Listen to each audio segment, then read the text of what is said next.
so I don't forget to record, because if I forget, today's the day. All right. We're just going to keep going through chapter 6. So last day, right, we started, we talked about hypothesis testing for proportions, but I think what you probably found, right, I gave you assignment 6, which is due on Wednesday.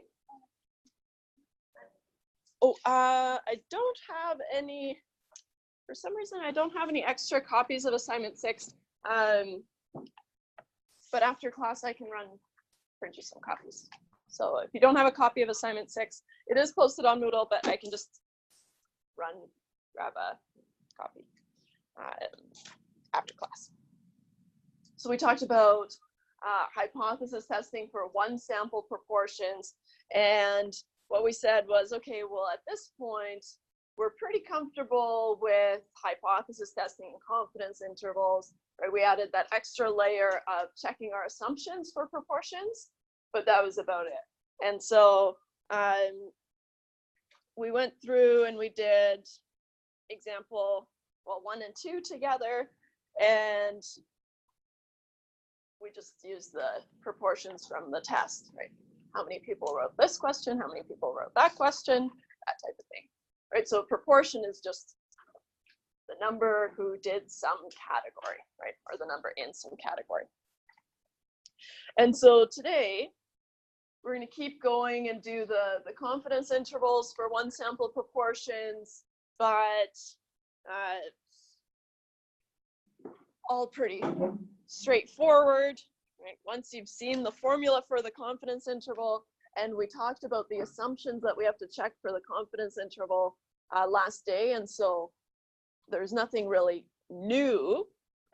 And even for 2 sample proportions, which we'll get into and hopefully finish today, you just check the assumptions for both groups, basically, and then you just use the formulas to calculate your Z-score and your confidence interval. Okay. So we're talking about confidence intervals for one sample proportions. We said, okay, well, it's a little bit different, right? Because for our T, or sorry, our Z, yikes, it's been a while. Z, in our hypothesis testing scenario, was P hat minus P naught over the square root of P naught Q naught over N. Q naught is just 1 minus P naught. So a Q is just 1 minus the P of it. And so notice that this and this, right, they're different. Whereas before, whatever was here, our standard error here was always the same as the standard error here, but that's not the case for proportions anymore. So you want to keep, just keep an eye on that, because I don't want it to trip you up. Try to circle so I'm not covering the Z star. But your P hat is your sample proportion. Your Z star, you know how to find Z star because we've found Z stars before, right? You use the T table. And if you have your P hat, right, that's the same guy here. And then your Q hat is 1 minus P hat. And then your N is just your sample size. So what I want to do is, because you guys can read through the example 3 on your own, because we've got some ground to cover today, how about we just go to example 4 and do that one together?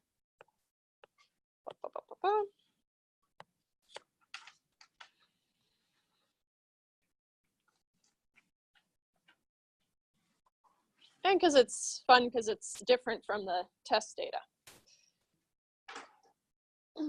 According to a 2012 Bank of Montreal RRSP study of 1,000 Canadians 18 years of age or older, 67% of Canadians have a registered retirement savings plan, an RRSP, Statistics Canada study reported that in 1999, 57% of Canadians had an RRSP. Right? And so notice this question could go two ways, right? We could easily ask, is there evidence that the number of, or the proportion of people who have an RRSP now is significantly higher than 1999, right? Then you would set up your null hypothesis that your P is equal to 0.57.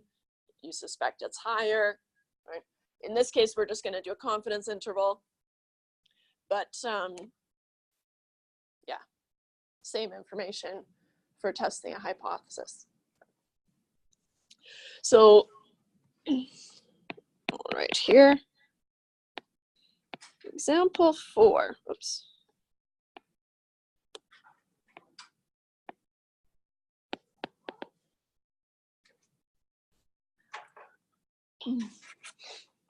Remember, because we have to check the assumptions, you're going to read ahead and make sure, okay, am I doing a hypothesis test or am I doing a confidence interval or am I doing both? If you're going to be doing both, then yeah, just go ahead and check the assumptions all in one go. But like I said, on the final, it'll be either a confidence interval or a hypothesis testing question. So it's not going to be both, right? It's just going to be one. So that's why you have to read ahead and say, okay, what am I doing here? Right? And then just check the assumptions that apply. So part A, we're going to construct a 90% confidence interval for the proportion of Canadian adults who have invested in an RSP based on the survey. First thing we're going to do is we're going to go through and we're just going to highlight what our information is. Right, so our sample proportion here, out of the 1,000 people, they found 67%, so 0.67 is your p hat.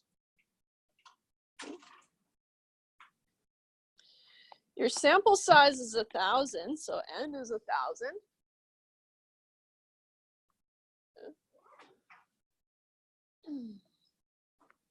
That's really all you need to do a confidence interval.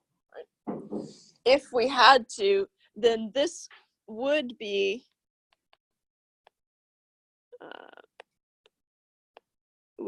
P naught equal to 0.57 if it was a hypothesis testing question. I'll say if HT just for room. Right. But in part B, we're going to say, so does this provide evidence of a change from 1999 on RSP investing among Americans? Not sure where that came from. Use the confidence interval to test the hypothesis, right? So we can use this confidence interval to test it. So first thing we're going to do is we have to check our assumptions. So our assumptions kind of have two parts, right? We're always going to check to make sure that we have a random sample, right? Everyone was randomly selected to ensure that they're independent of each other, but also that our sample size is less than 10% of the whole population. So the first kind of subsection here is independence. Now you don't have to use these little subsections. As long as you check all the conditions in between, that's fine. But I like to just break it up, right, so I can keep track of them. So the first thing we have to check is, do we have a random sample? So let's see here. It doesn't actually say, but if the Bank of Montreal is doing a study, I think it's safe to assume that the people were randomly selected, right? And so for these assumptions, it's not about, okay, no, it didn't say, so we can't do it, right? We're just going to say, well, we're assuming that the sample was randomly selected, right? So it's more about stating your assumptions rather than checking them per se. So we assume the sample was randomly selected.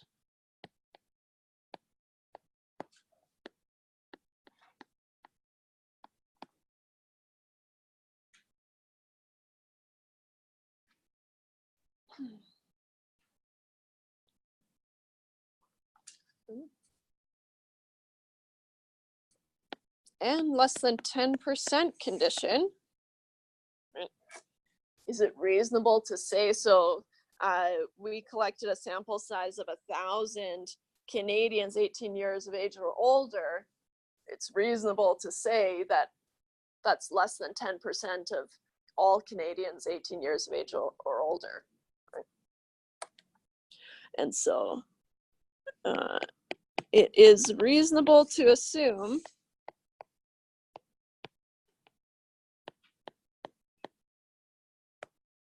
to assume 1,000, n equal to 1,000 is less than 10% of all Canadians. I'll just say 18 plus.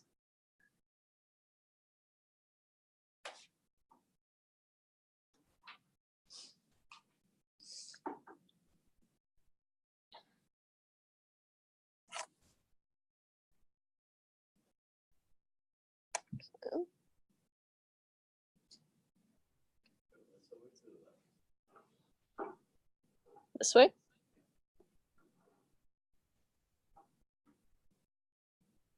No, it's tricky. If I go this way, it might be too small.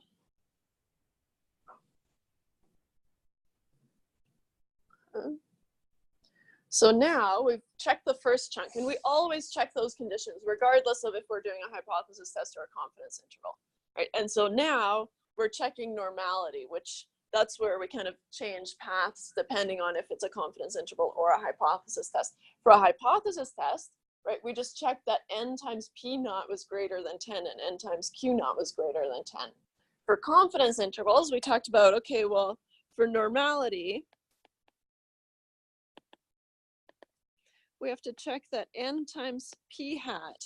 So that's just the number of successes, right? How many Canadians in our sample said that they have an RRSP, but to calculate it, if you only have n and p hat, right, like we do, then we can just do n times p hat. N times p hat is 1,000 times, what was it, 0.67?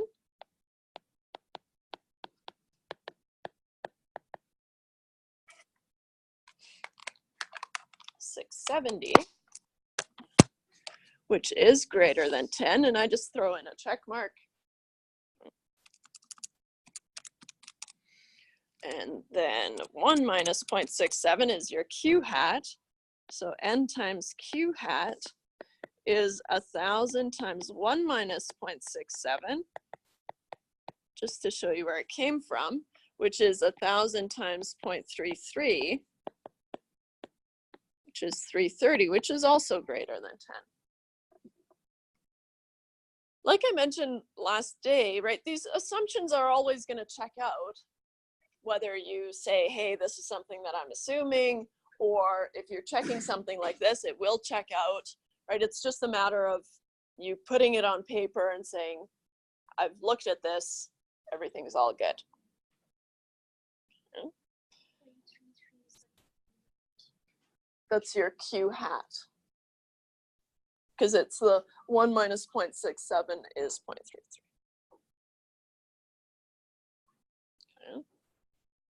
Okay. So, therefore, assumptions are satisfied. Now, you don't have to put that, I'm just putting it to show that that's the end of checking our assumptions. So now, let me add another page in here. Good. We can go ahead and make our confidence interval. So let's have a look. So our confidence interval is around p hat, right? Our sample proportion plus or minus a little bit, right? We took our sample proportion and then we're gonna move out z star times p hat q hat over n.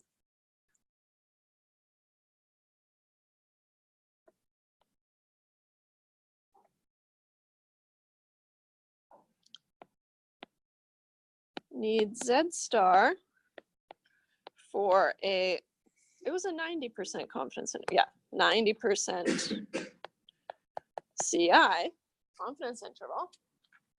And so now we're kind of used to finding these T stars and Z stars. And so you go to your T table, and for 90%, we've got, using T table,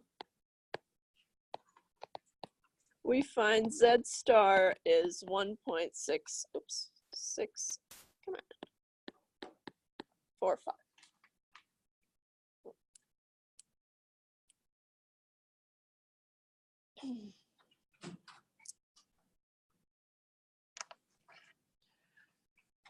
So now we've got all the components, right? We know P hat is 0.67. We know Z star is 1.645. We know Q hat is 1 minus 0.67, which was the 0.33. And then N is 1,000. Right? So we have all the components. So let's see here. So we need P hat plus minus Z star times the square root of P hat Q hat, oops, over N. P hat was the 0.67 plus minus 1.645 times the square root of 0.67 times 0.33, right? 1 minus 0.67 over 1,000.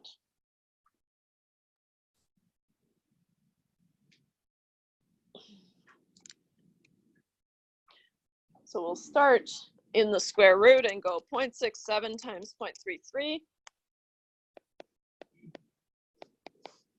I'll show all my work just so you can check along.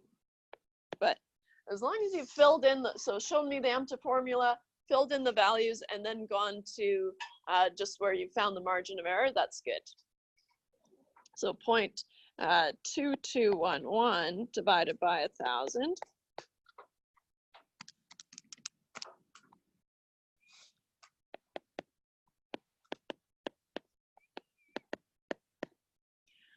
Uh, 1.645. I'll just go straight to the square root times 0.014869432. You don't want to forget about that square root. It's going to make a big difference. So now we have 0.67 plus minus 0.024460215. 0.02446, whatever, right? The margin of error, because we're talking proportions, you could convert it to a percentage, right? 67% plus minus 2.45% if you wanted to. I'm going to keep them as proportions because that's what the question's about, right? But if you wanted to think about it that way, that's fine. You have to be careful, though, that you multiply by 100 and not just 10 or even 1,000, right? So you have to be careful. So I'm going to store this here, and I get 0.67 minus the margin of error, puts me at 0.645539785, up to 0.67 plus the margin of error, 0.6944600215.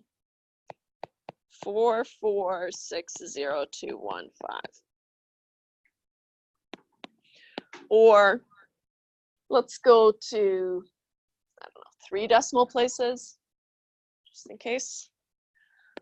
0.646 up to 0.694.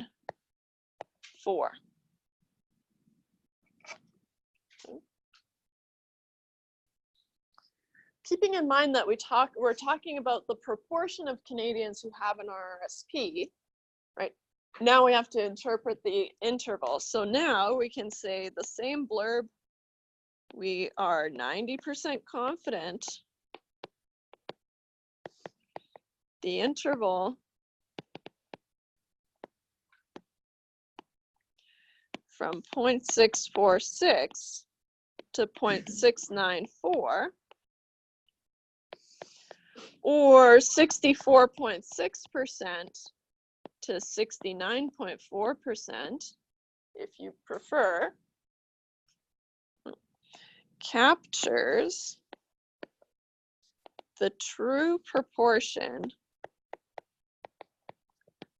of Canadians, I guess 18 plus, right, over the age of 18, with an RRSP.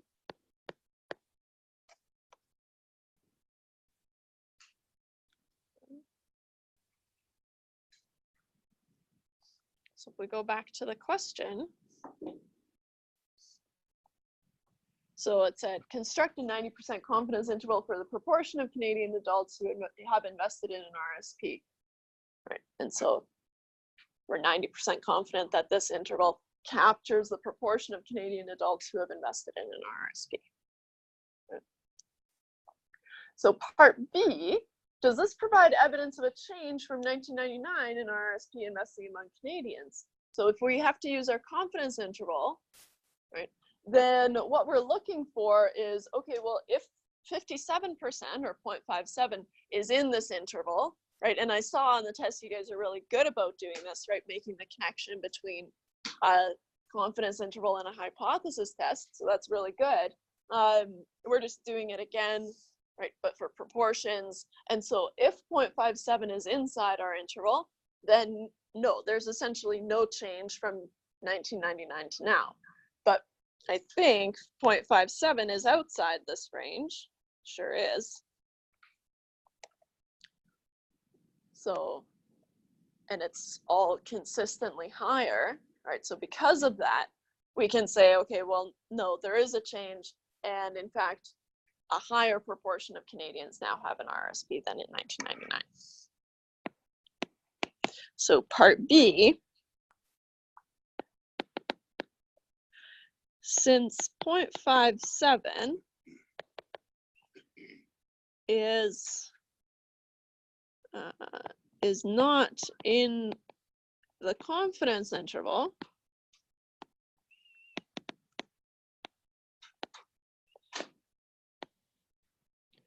we can conclude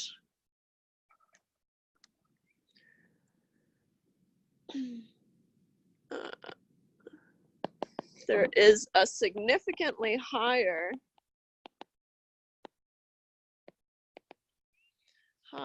proportion of Canadian adults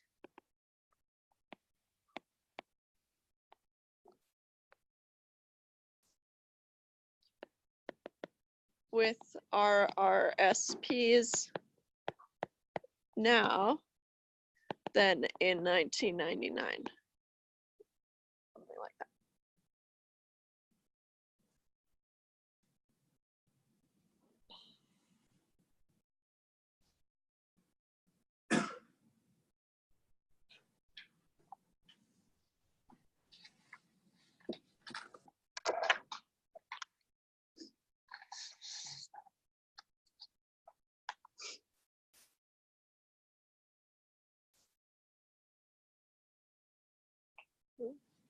Any questions about that one?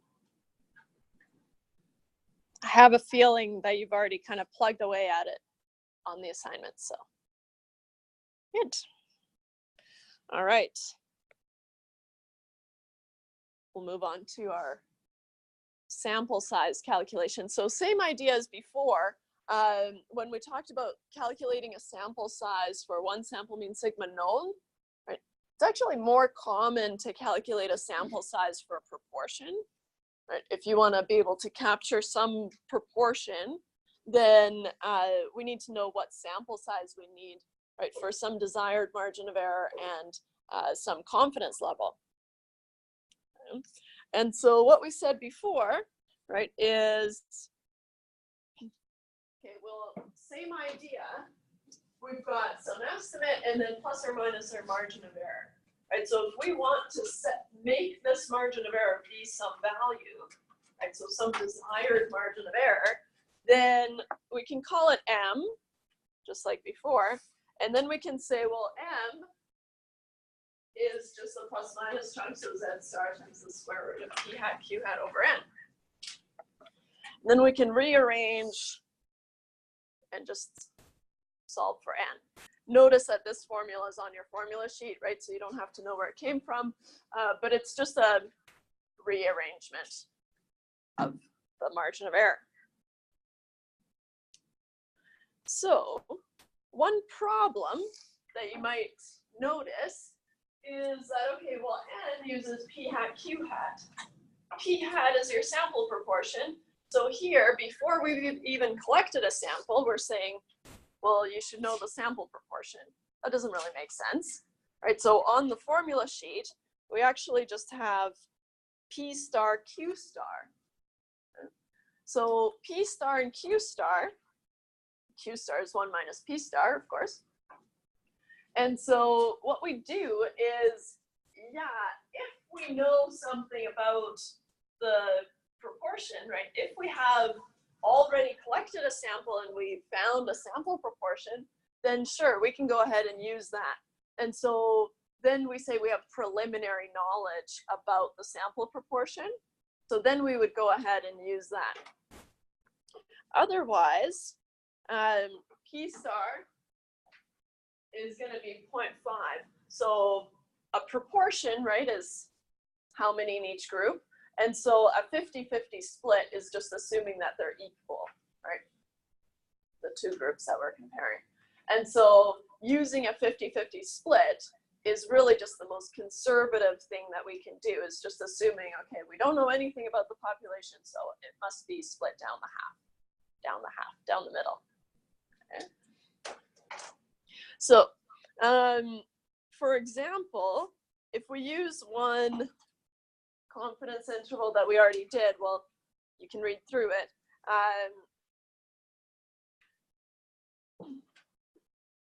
So 78 students were given a choice, and 48 of them wrote the matched pairs question.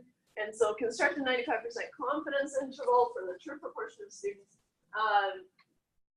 So we found this confidence interval in the notes we did. And so here, once you've calculated, you've got your margin of error. And so 10.8% or 0.108. And what if we wanted to reduce this margin of error from 0.108 to 0.07? So we'll make it even smaller. Make our estimate more precise. It means collecting a larger sample size, right? But we can answer this question. So it's actually two parts. So determine the sample size required using the sample proportion as preliminary data. What this is saying is, okay, our sample proportion P hat was 0.6154. And so this means that P star is going to be P hat, which is 0.6154. Now this example is typed out, but I just want to highlight what the difference is. And so part B says determine the sample size required, assuming that you have no preliminary data, which means you're going to use P star equal to 0.5.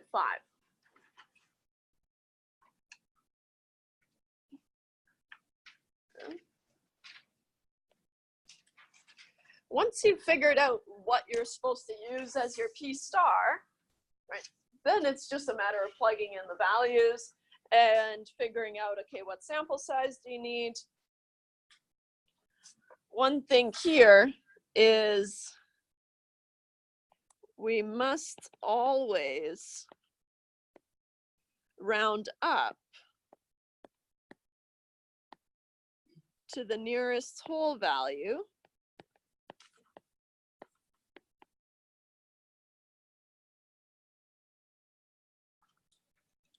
Regardless of the decimal. And we had that before when we were calculating sample sizes too, right? So regardless of the decimal. So even if this was 0.851, you would still have to go to 186, just because if you only went to 185, a sample size of 185, your margin of error would just be a tiny, tiny little bit larger than you said you wanted. So if we're using the sample proportion as our preliminary data, then we need a sample size of 186. If we're saying, okay, we know nothing about this population, which is most likely going to happen if you're trying to collect a sample yourself, right? You haven't collected a sample before, bless you. So you don't know anything about the proportion. So then you're going to use 0.5. And doing the same thing, we would need a sample size of 196. What's nice is it just comes to a nice whole number. And so the difference is just between a sample size of 186 or a sample size of 196. Not really that big of a deal. So for me, I would just always use 0.5 and 0.5, right? But it's good to know about the difference between the two.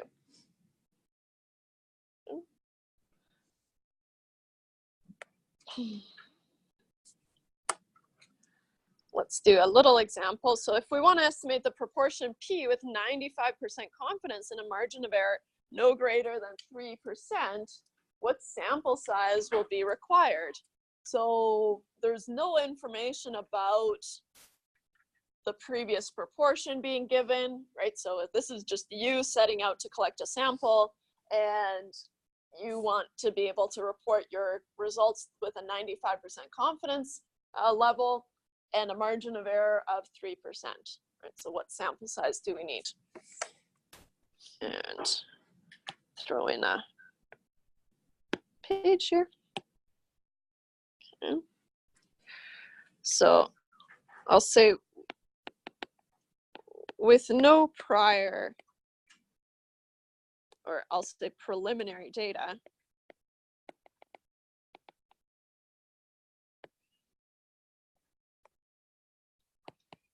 P star is 0.5.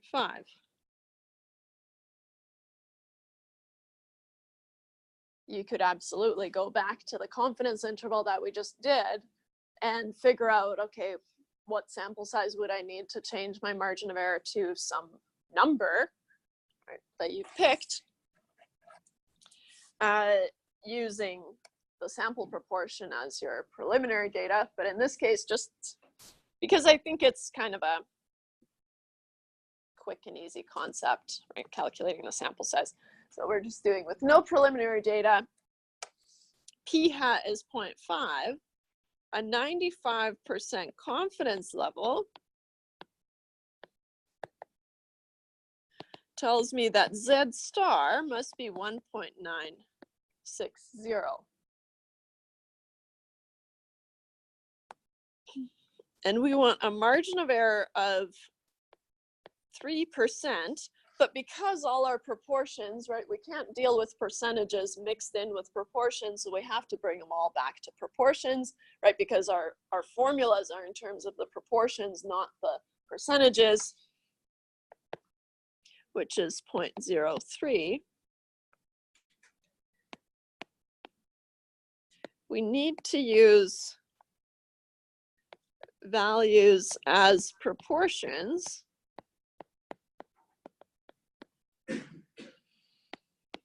as that is what our formulas use.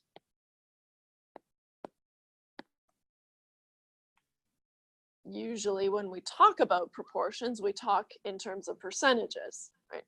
But it's our job to know we have to bring them down to proportions.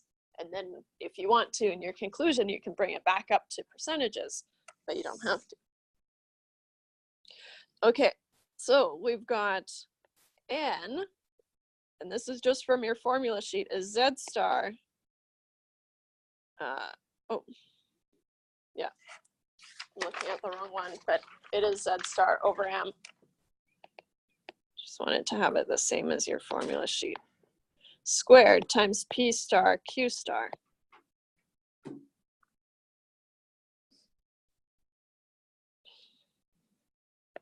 So we said our Z star is 1.960 over M, which is 0.03. Then we're going to square it, and then we're going to times it by 0.5, and then 1 minus 0.5. Throw that in there. That's your Q star.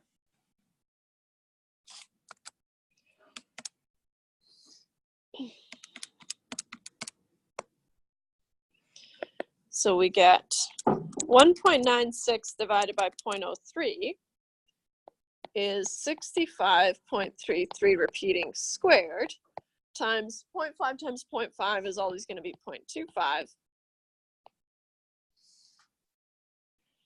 So if we square this guy,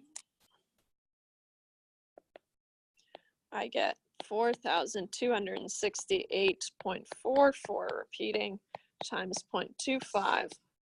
So times 0.25, 1,067.11 repeating. So we would need an N of 1,068.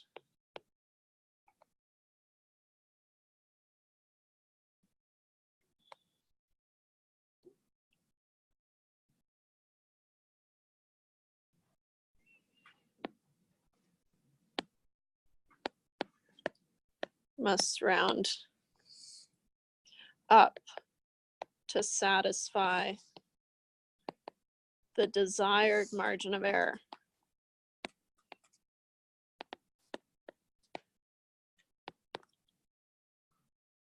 If we only use the 1,067, yeah, it wouldn't be a detectable difference, but it's just the, I don't know, it's the principle of it all. You always round up.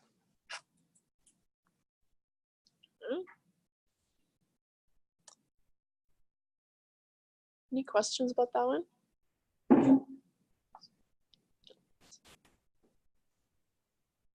Okay.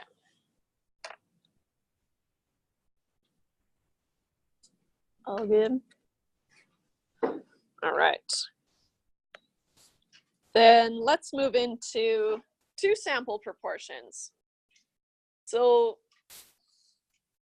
two sample proportions, if you have a look at the formula sheet, and I gave you guys the extra printout because the old formula sheets that I was using don't actually have the 6.2 formulas on it, right? But I've posted it on Moodle, and the ones that you get in the test have the 6.2 formulas. Last day, I'm all out of them now. I handed out some extras, so you're only using that one for 6.2 formulas. But what I'm going to do is I'm going to bring in the formulas here so we can talk about them.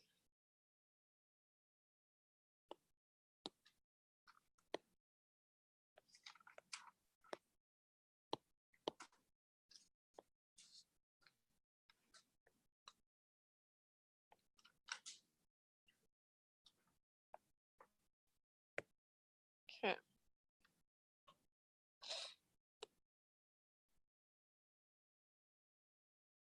Just looking at the formulas,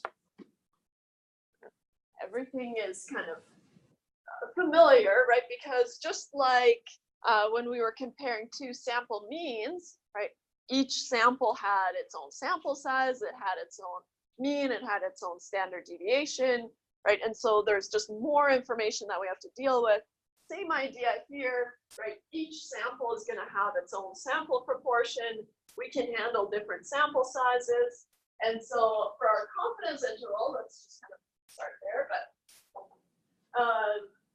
we just need our sample proportion from group 1 and sample proportion from group 2. Z star, we know how to find Z star. And then same thing here, P1, Q1 over N1. Looks the same as for one sample proportion, it's just now making room for two sample proportions. Okay. But nothing really that exotic here. hypothesis testing, right? You're going to have, okay, well, your null hypothesis is going to be that these two population proportions, right? Remember, we use just lowercase p for population proportions. These two population proportions are the same, right? Or the default is they're not the same, right? Your alternative hypothesis. You can have a less than or a greater than here, but the default is the not equal. And then our z that we're going to calculate again has to accommodate information from both sides, right? So we've got p1 hat minus p2 hat. And then the one thing that's kind of extra for these two sample proportions is now we've got this p hat q hat, right? Doesn't really reference a single proportion, right? And so where p hat is the pooled proportion, this is on your formula sheet, right? Where p hat is the pooled proportion, where you combine your number of successes and you combine the total sample sizes, right? So you just make one joint p hat. And so it's called the pooled proportion. And if you don't have the number of successes, how you're going to find it is n1 times p1 hat plus n2 times p2 hat over n1 plus n2. On the assignment, right, I just give you this many out of this for sample 1, this many out of this for sample 2. So then it's easy to figure out, okay, well, the number of successes, add those up over the total sample sizes, add it up. And so here, I'll just say that this p hat is this p hat.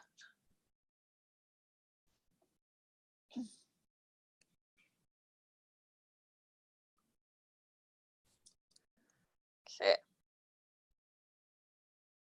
So if you didn't get that extra handout last day, then just make sure that you kind of have this on your formula sheet.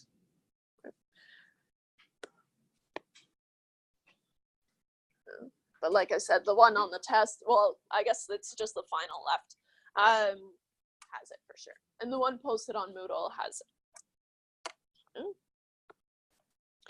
So let's just talk about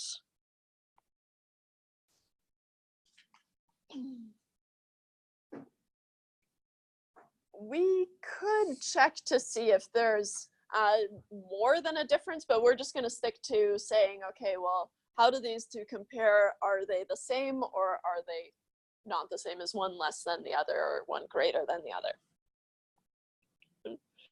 And so we have to check assumptions. And now we have to check them for, so the assumptions stay the same, we just have to check them for both groups. Okay? So same idea, so we have to have independent observations. And so the first one was, do we have a random sample? Both samples have to be randomly selected. Right, so you're gonna make a statement about both of them. The 10% condition, if sampling without replacement, that you don't have to worry about that, but N1 has to be less than 10% of the population of group 1, and N2, of course, has to be less than 10% of the population of group 2. Another one I'm going to sneak in there because I forgot to type it in. It's not important, but group 1 or your sample proportion 1 has to be independent of your sample proportion 2, right? So P1 hat and P2 hat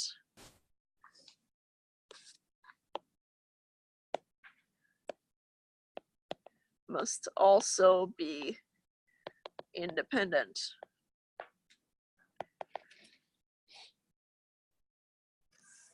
It's not that important, but should be in there, so I'm sneaking it in there. And basically, your two samples have to be independent of each other as well. To check the normality, again, it's going to depend on if we're doing a hypothesis test or a confidence interval. For hypothesis tests, we're going to use our fancy pooled proportion. And so there's really only two calculations that we have to do still, right? Just using our p hat and q hat, where p hat is the pooled proportion and q hat is 1 minus the pooled proportion. Confidence intervals get a little bit nastier because we have to check the same assumptions, one for group 1 and one for group 2. But these assumptions are the same as one sample proportion. Any questions? Okay.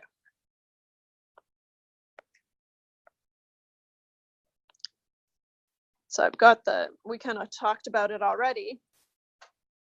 A quick little write-up about hypothesis testing in general, and then a quick little write-up about confidence intervals in general, and then just one kind of big example for us to go through. Because it was crunch time and I had to get these printed, and so I just did one combined example, but we'll do a hypothesis test and a confidence interval in the same go. Let me add a page here.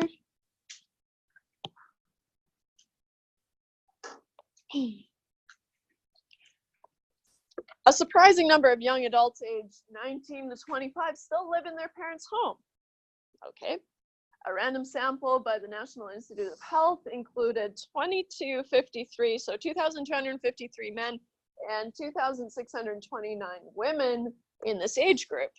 The survey found that 986 of the men and 923 of the women lived with their parents.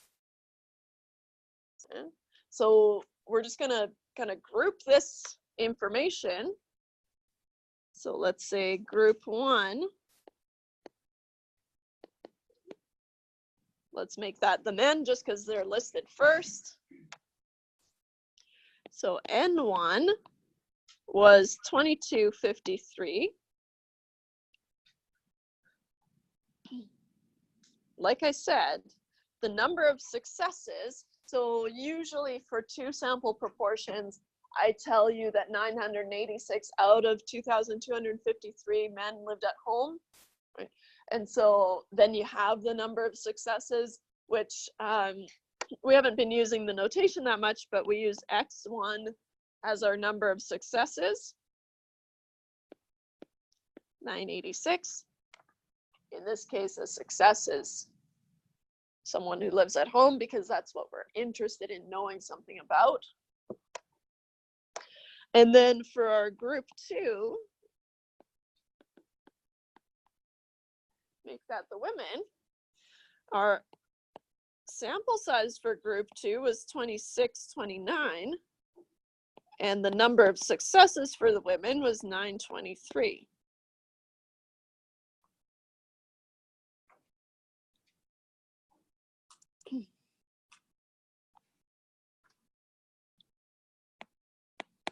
If we do part A, how large is the difference between the proportions of young men and young women who live with their parents?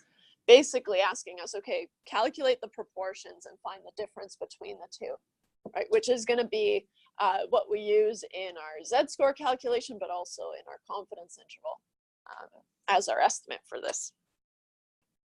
And so P1 hat is X1 over N1, which is 986 over 2253.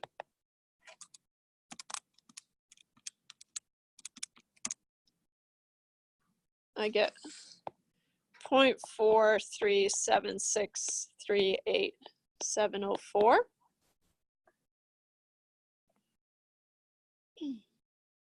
Let's round to 3 decimal places, 0.438.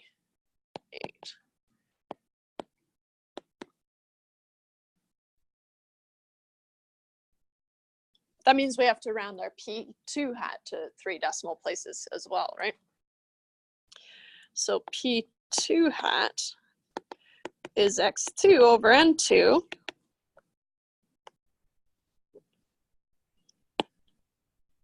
Which was 923 over 2629.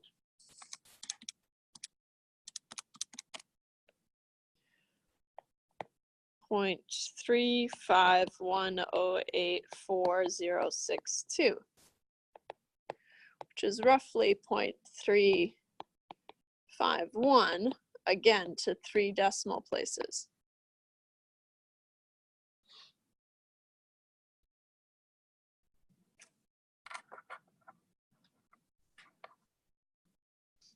Just looking at this, it looks like, if anything, then the proportion of men who live at home with their parents is a little bit higher than the proportion of women, but we don't know if it's significant yet because we haven't done a hypothesis test. Okay, so how large is the difference between the proportions? So the difference, I'm gonna increase my pen size here.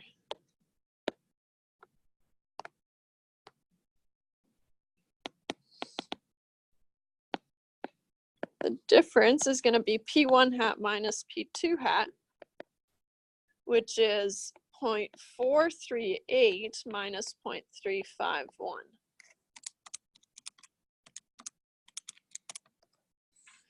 So the difference in proportions, 0.087.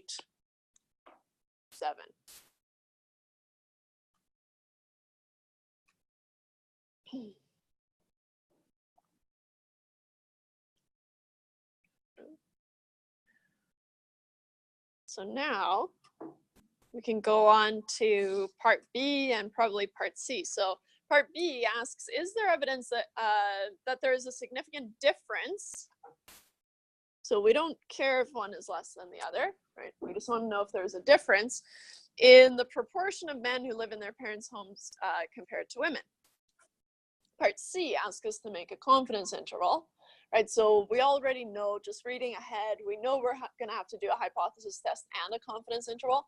So what I'm going to do is we're just going to check the assumptions all in one go, and then they'll be done with. So part B, first we're going to start by checking the assumptions, hypothesis test, and confidence interval, just because we're about to do both. Okay. So we have to check the assumptions for both groups, right? And so we've got the independence that we have to check.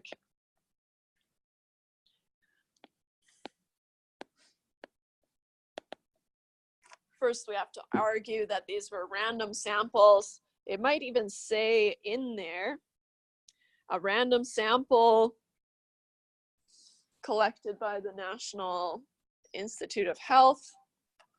And so what I'm going to say is random, actually, both samples were randomly selected.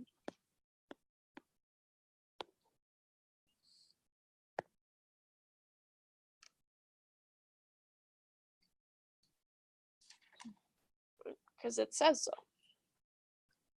Now we have to check the n less than 10% condition.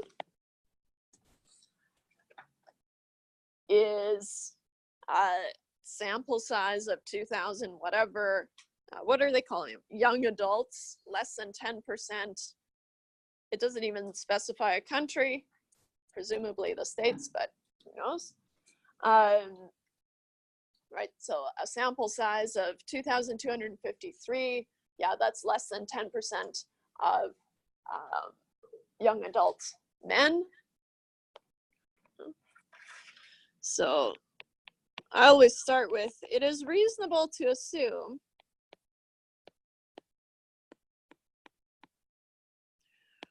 N1 equal to 2253 is less than 10% of all young adult males.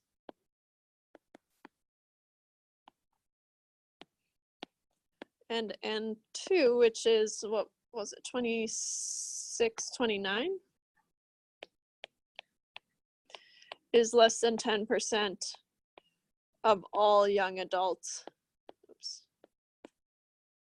females.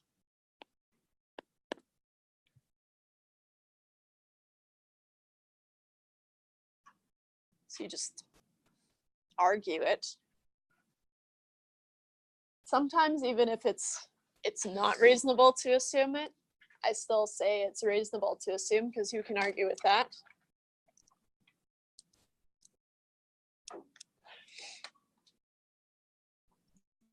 And then we have to check our independence assumptions.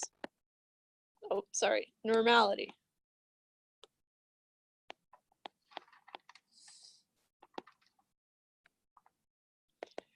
For our hypothesis test,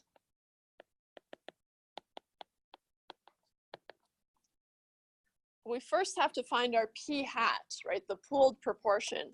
So p hat is x1 plus x2 over n1 plus n2, right? That's just the combined number of successes over the combined sample sizes. And we had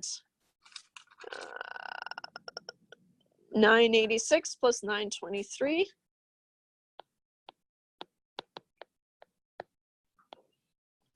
Over n1, which was 2253 plus 2629.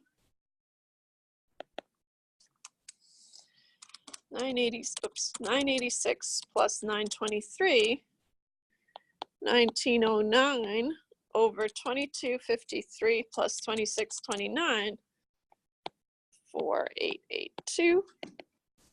1909 divided by 4882. I get a pooled proportion of 0.39102827. Rounding to 3 decimal places again, 0.391 to 3 decimal places. Okay. So now, my assumption is that n times p hat has to be greater than 10. So n is, was it n1 times p?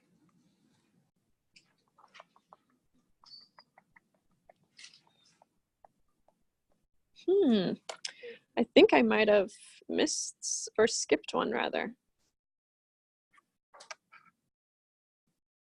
Just going by memory, because it doesn't make sense to have n. I think it should be n1p1, or n1p hat has to be greater than 10.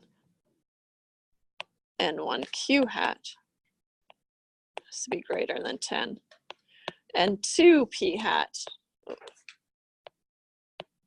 has to be greater than 10. And 2q hat has to be greater than 10.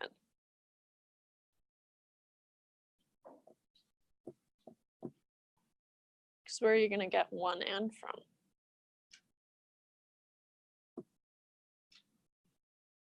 Like I said, I was rushing to get it to the printers. Okay. And 1 p hat. No harm, no foul. 2253 times 0.391. 2253 times 0.391 is 880.923, which is greater than 10. And 1 q hat, 2253 times 1 minus 0.391, 0.609 times 2253. 1,372.077, which is also greater than 10. Like I said, they'll always check out. It's just a matter of writing them down. And 2 p hat, 2629 times 0.391.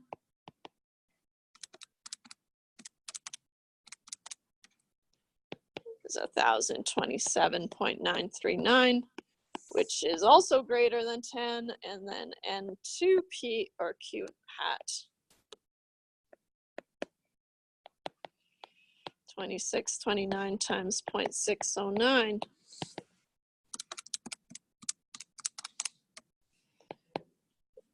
1,601.061, which is greater than 10.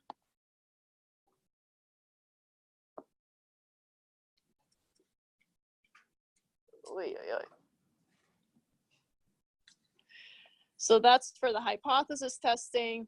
So now for the confidence interval,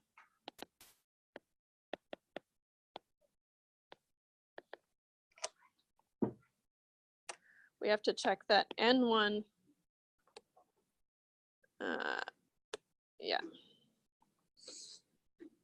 N1 P1 hat, which is just the number of successes, right? And so that was the 986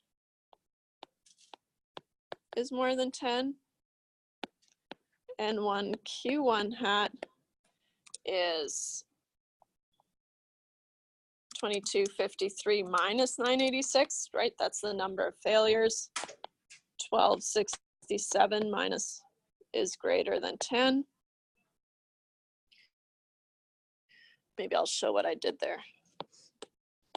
2253 minus 986 is 1267, which is greater than 10. And 2P hat, P2 hat, 923, which is greater than 10. And then N2Q2 hat is 2629 minus 923.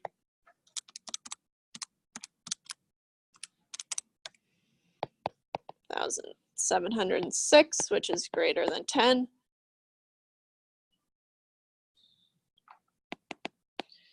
Assumptions are satisfied.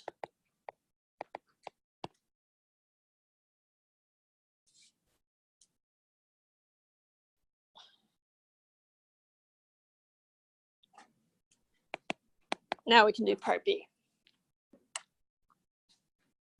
I know we already kind of said we started it, but just checking assumptions. Part B, is there evidence that there's a significant difference in the proportion of men who live in their parents' home compared to women? So our null hypothesis is going to be that P1 equals P2. Right? That's fixed, that's on your formula sheet, right? But in our case, we're going to use P men equals P women. Right? You got it. Yep. Making sure that you're talking about specific groups, right? Same for the 2 sample means questions where you had to tell me, okay, which one's group 1 and which one's group 2. In this case, would it matter because we're just seeing if there's a difference? No, not really, but it's just to get in the habit of doing it properly. And so our null hypothesis, I'll just start over here, is PM equal to PW. Our alternative hypothesis is that maybe they're not equal. PM is not equal to PW. With the not equal to, we've got a 2-sided test. I'll just make a note here. 2-sided test.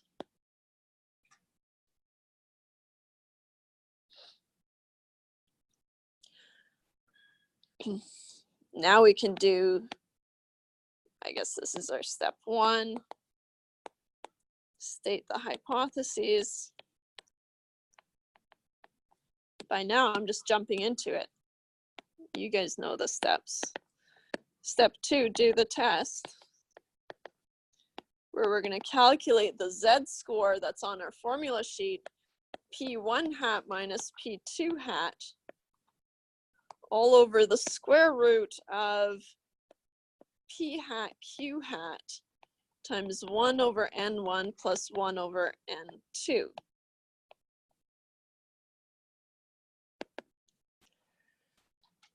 Oh, it was a while ago. P1 hat was 0.438 and 0.351. 0.438 minus 0.351 over the square root of our pooled proportion, which was 0.391. And then 1 minus 0.391, 0.609 times 1 over n1, which was 2253, pretty sure, plus 1 over n2, which was 2629.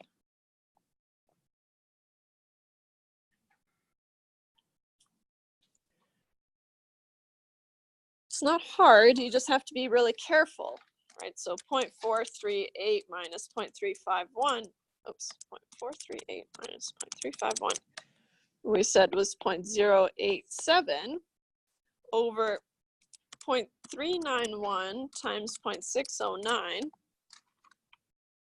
is the times this, or over the square root of 0.238119. Store that. 1 over 2253 plus 1 over 2629. I get 123 zeros and then 824225. Let's recall one. 0.087 divided by the square root of 0.1230196264. Square root that, don't forget it.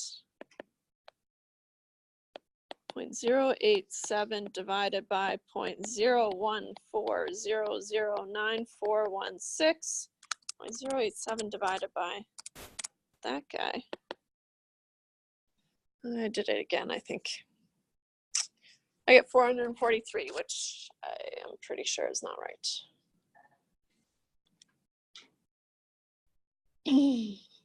Did anyone else get a different value?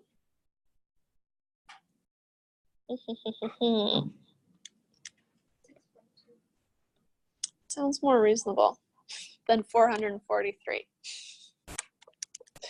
Did I forget to do the square root? 1 over 2253.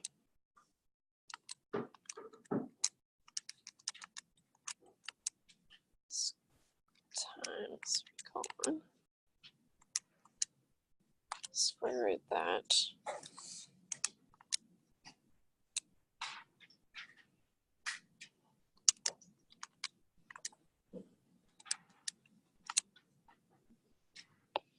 Looks better. 6.210109086. Z scores have to have 2 decimal places, right? So we get 6.21. 2 decimal places. We can use that to find our p-value, right? Step 3. Find the p-value.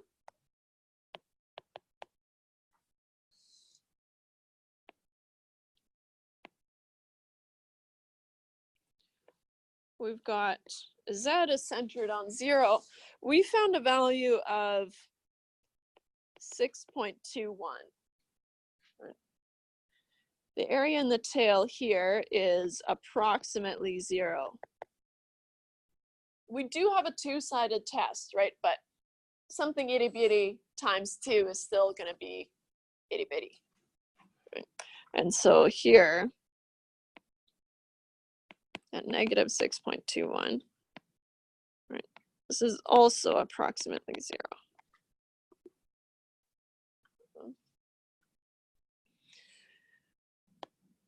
We know the area where we know the one-sided p-value is approximately 0,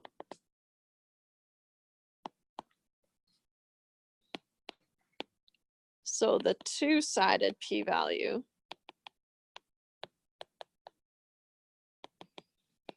is also approximately 0.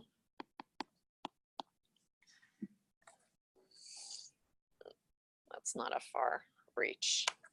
So now for step 4, our conclusion.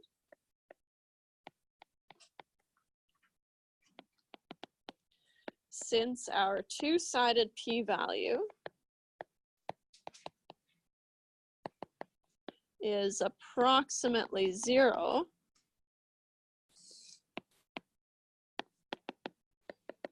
it is, I don't think we had a alpha level yet. Is that good? It is less than our assumed alpha level. Because did I tell you guys to use one? No. Assumed alpha level of 0.05, which means we have enough evidence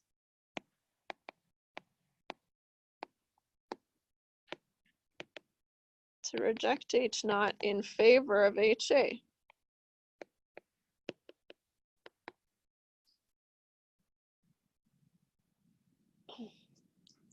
So then therefore, what was the question? Is there evidence that there is a significant difference in the proportion of men who live in their parents' home compared to women? Just rephrase it as an answer. Yes, there is. Yeah.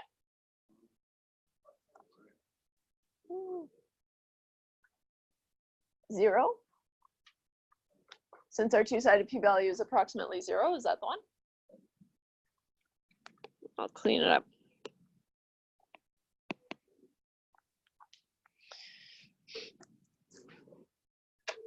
Therefore, there is evidence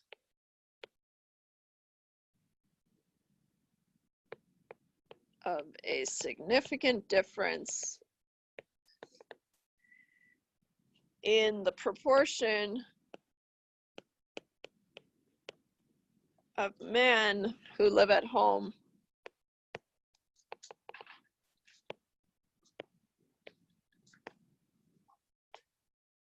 compared to women, or something like that.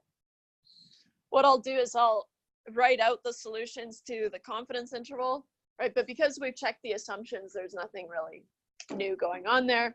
And so you can just look at the notes I post on Moodle. Any questions? Great. Chapter 6, done. See you guys maybe later, maybe on Wednesday, who knows?